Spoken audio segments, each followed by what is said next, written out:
Hi guys, I am doing my matte foundation review, which is well overdue because I keep saying I'm going to do it and I don't, and here it is. Any feedback that you guys could give me on my new setup would be great. I've moved my makeup room because I didn't like the lighting and everything. With the other rooms too, I was right in front of a mirror, and so I was right in front of a window, so it was always bleaching me out.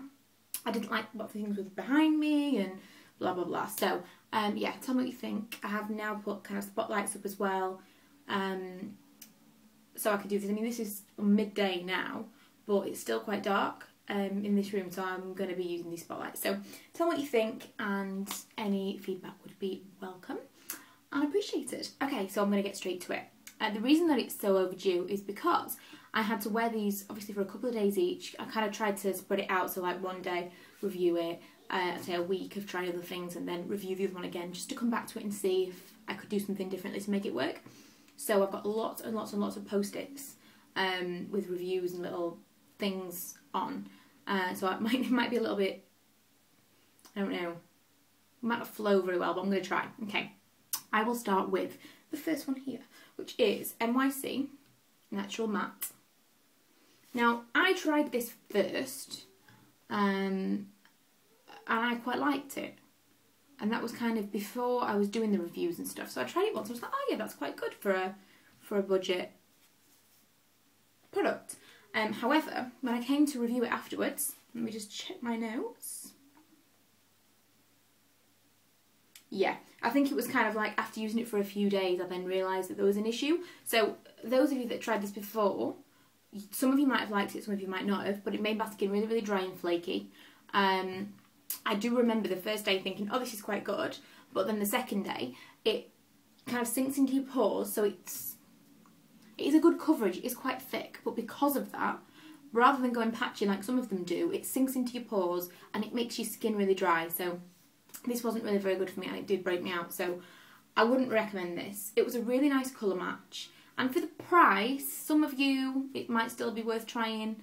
I mean, I've got quite oily skin, and for it to dry me out was a task. So, I mean, it's a combination, so I suppose I've still got dry patches on my skin, but I don't generally suffer with dry skin on my face, so this was unusual. So yeah, I mean, I'm going to put a separate blog up at the same time as this, so I can give you a more in-depth thing, because I've only got 10 minutes in which to do this, because I'm uploading from my iPhone, and my iPhone will only upload 10 minutes. So I'm going to put like more in-depth answers on there and like ratings out of 5, but I wouldn't recommend this. Okay, next, lots and lots of people told me to go out and buy this when they knew I was going to do this review. Lots of my subscribers and my viewers and people on Twitter. So I did. Stay Matte. Everyone said you'll love it, it's brilliant, it's way better than Maybelline Dream Matte Mousse, which is I suppose the competitor. I'll show you, in fact I'll show you them all. The NYC Natural Matte is like that. And it goes on like that. I'm like putting it on in the worst place to be able to show you. The Rimmel Mousse is very odd. It's got this little thing that comes out of it, and it's really sticky, look, like a gel. And it's a lot thicker. Oh, there. It's a lot thicker. Again, I'll take a picture of this on Blog It so you can see it afterwards. But my review of the Rimmel Matte Mousse, it doesn't blend. It dries as soon as it gets on your face. It dries. It does go matte straight away, but because it goes matte straight away, you can't blend it. So if it dries as soon as you put it on your face and you haven't put enough on your face, you don't move quick enough, then it doesn't work for me. Someone told me that you could stipple it on with a brush or use something else. It didn't work for me. It went patchy. And I didn't like it. You can't add more to it to make it blend. I just didn't like this product at all. And especially because it's Rimmel, which is more of the high-end drugstore brands in my opinion. Wasn't worth the money. And I won't try it again. I've tried it several times and that's it. That's done for me. Okay. Miss Sporty So Matte Perfect Stay. I actually had a really, really good experience with this. It is a sheer coverage, but it does stay matte and it doesn't break me out. It's really good. It's not as dense a coverage as you expect from a matte foundation, but it is really, really good. It's like £1.99 or something. It's really, really cheap. So totally worth the money. It is sheer, but you can build it up, and again, the same as most of the other ones. That's kind of wetter. I wish you could see these properly. That's like wetter than the rest of them, I think. But yeah, sheer coverage, and it does stay matte until say 2 or 3 PM. Okay, these two I'm going to review together because they pretty much got the same problems.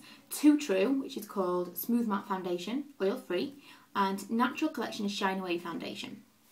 I didn't like either of these for exactly the same reason. Really, really similar to the Rimmel Stay Matte. They go patchy, they don't blend, it goes bitty, you know, when you try and blend it. I'm going to use a tiny bit and see if I can show you what I mean on my hand. Like, by that point, it's already dry. So, it kind of like, you blend it, it's really, really difficult to demonstrate. But if I kept rubbing it, it would go bitty. And then, by that point, it's gone patchy. Not that you can see on my hand, but it has gone patchy. And then if you added more to it, it would just be going onto the patchy parts. It's really difficult to explain, but it's not good. So these are both exactly the same. They go on really, really patchy.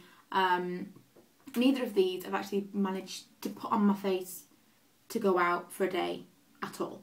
So I've got to the point where I've put my foundation on and I've had to take it off because it looks so ridiculous. Again, I've tried with the Stay Matte Rimmel Mousse. I tried exactly the same thing. I tried to stipple it on. I tried to use pads, all sorts of other things, but I didn't like it. The Too True one, again, it's actually quite wet like the Miss Sporty one, but it just doesn't blend.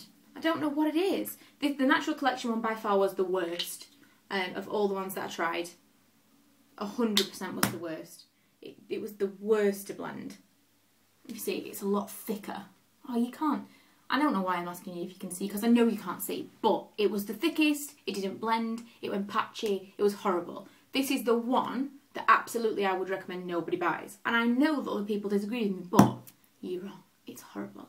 If anybody else has had different opinions of the things that I'm using, please put them in the comments below, because different people have different experiences with different products, because different people have different skin. I have kind of combination oily skin, especially at the moment. But the worst one, in case anyone's wondering, the worst one that broke me out was this one. This one broke me out bad. Because I retried that again recently, and the reason that I've not been filming is because I was trying, this one kind of broke me out as well. I was kind of trying these two again, because this one everyone raves about, and I thought, well, maybe it's me, but it's not. I just don't like it. And this one I know I liked to begin with, but I think it was just over time it did dry my skin out and things were horrible. So yeah, those two broke me out. This one was the worst.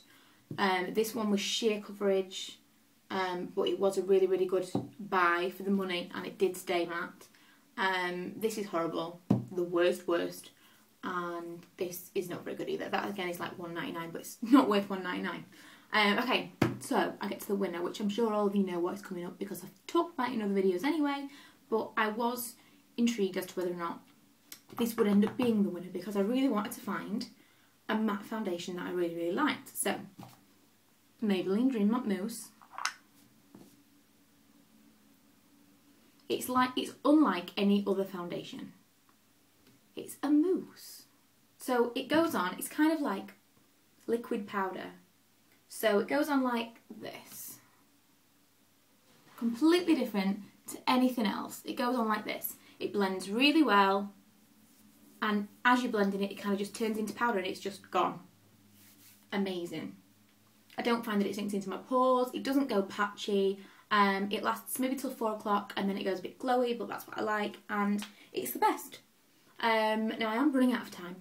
I will put a blog post up alongside this. Hopefully it'll be ready at the same time. Anyone that wants to post any comments regarding this below, please do. I will read and write back to anyone that asks a question or whatever. But yeah, these were my reviews. I hope you enjoyed them. If you haven't already, please rate, comment and subscribe, and feel free to request any other reviews.